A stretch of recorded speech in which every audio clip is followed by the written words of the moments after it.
Sophie Dumoutet. Bonjour Kédizy. Vous êtes professeure de yoga spécialisée en périnatalité à Paris. Alors, comment une séance bébé yogi peut aider les parents à comprendre les besoins fondamentaux de leur bébé?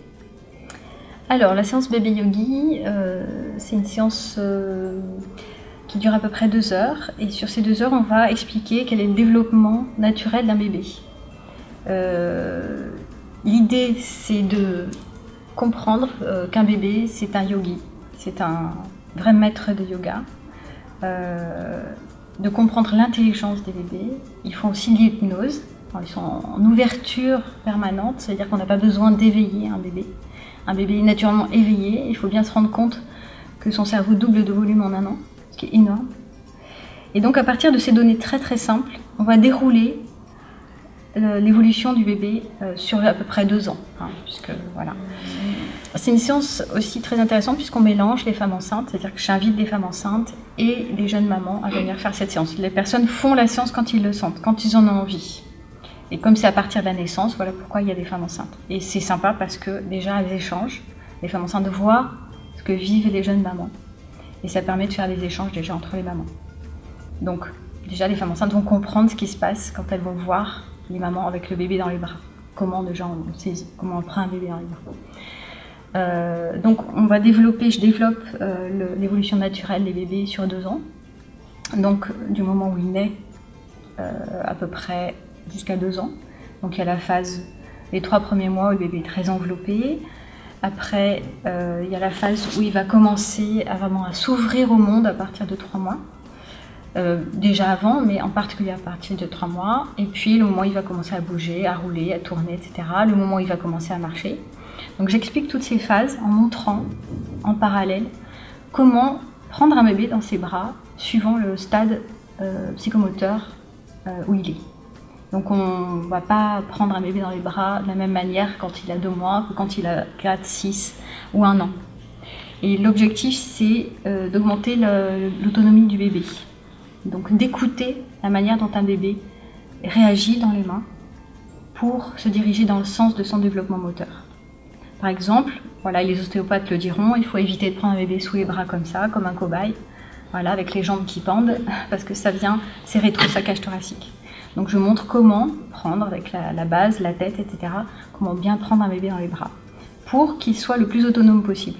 C'est-à-dire qu'il puisse développer sa motricité, sa tonicité, comprendre que pendant les 2-3 premiers mois, un bébé est très hypotonique au niveau du dos, hypertonique au niveau des bras, c'est normal s'il est un peu tendu comme ça. Comment bien l'envelopper au moment du sommeil, quand on le porte en écharpe, quand on discute avec d'autres personnes, quand on vit au quotidien, comment bien le prendre dans les bras.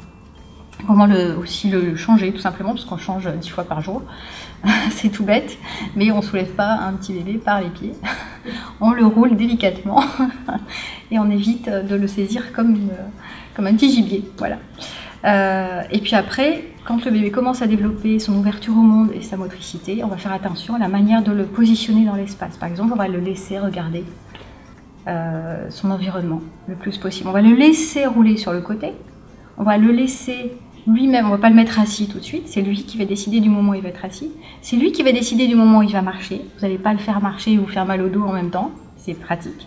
Donc en fait, je vais faire beaucoup d'économies aux parents, aussi bien corporellement qu'on diminue également les achats et je montre quels sont les achats principaux qui vont vraiment aider le bébé dans sa motricité. Sur la chaise haute par exemple, sur le berceau, comment positionner un bébé dans une poussette. C'est tout bête, on pense qu'il faut l'attacher, etc. Il y a d'autres manières de faire. Et en tout cas, libérer la motricité du bébé et le rendre le plus autonome possible. Je parle aussi du sommeil, parce que quand même, c'est le nerf de la guerre. Comment rendre un bébé autonome au niveau du sommeil? Et ça, voilà, je n'ai pas trouvé beaucoup d'infos là-dessus. En tout cas, moi, j'ai été perdue pour mon premier et la deuxième.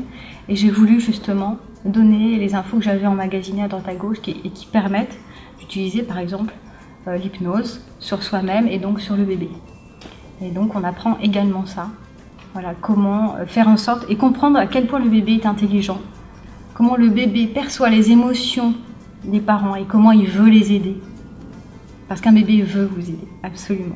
C'est un être extrêmement intelligent, extrêmement éveillé. À partir du moment où on pense ça, naturellement vous allez voir plein de choses que vous ne voyez pas d'habitude. Un bébé qui se met debout, par exemple, ou qui fait le chien tête en bas, avec un dos parfaitement droit, vous allez dire waouh. Et tout d'un coup, les parents, ils regardent leur bébé différemment après la séance, ils disent ah oui, d'accord. Ou une femme enceinte qui vient et qui va se rendre compte que dès la naissance, son bébé a des capacités extraordinaires.